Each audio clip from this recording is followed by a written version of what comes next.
வணக்கம் கண்ணு, இது சிங்கப்பூர் மண்ணு.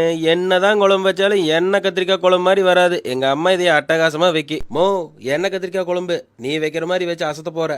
ஒரே நிமிஷம் இரு, கால் வந்துட்டே இருக்குது. ஹலோ, யார் கூட தான் பேசிட்டு இருப்பீங்க? எங்க அம்மா ஃபோன் பண்ணுச்சு. நீ எல்லாம் என்ன எண்ணெய் கத்திரிக்காய் குழம்பு வைக்கிற, நான் வைக்கிற மாதிரி குழம்புன்னு சொல்லிட்டு இருந்தேன். வேற ஒண்ணும் இல்ல.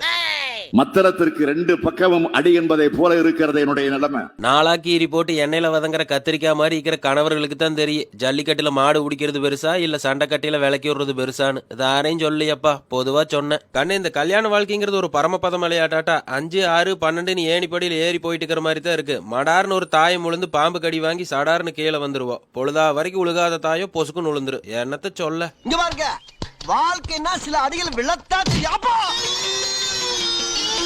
இந்த எண்ணெய் கத்திரிக்காய் குழம்பு வச்சு எல்லாரும் சாப்பிட்டு முடிச்சு சட்டியில கொஞ்சம் மிச்சம் இருக்கையில நல்லா சுடுசோத்தை போட்டு பிணைஞ்சு பக்கத்துல இருக்கிறவங்களுக்கு ஊட்டுற மாதிரி கொண்டு போய் மடார் நம்ம வாயில் போட்டுக்கணும். அப்பதான் இன்னும் சுவையா இருக்குங்கன்னு. குழம்புக்கு தேவையான இன்கிரீடியன்ஸ் கேப்ஷன்ல இருக்கு, செக் பண்ணிக்கோங்க கண்ணு.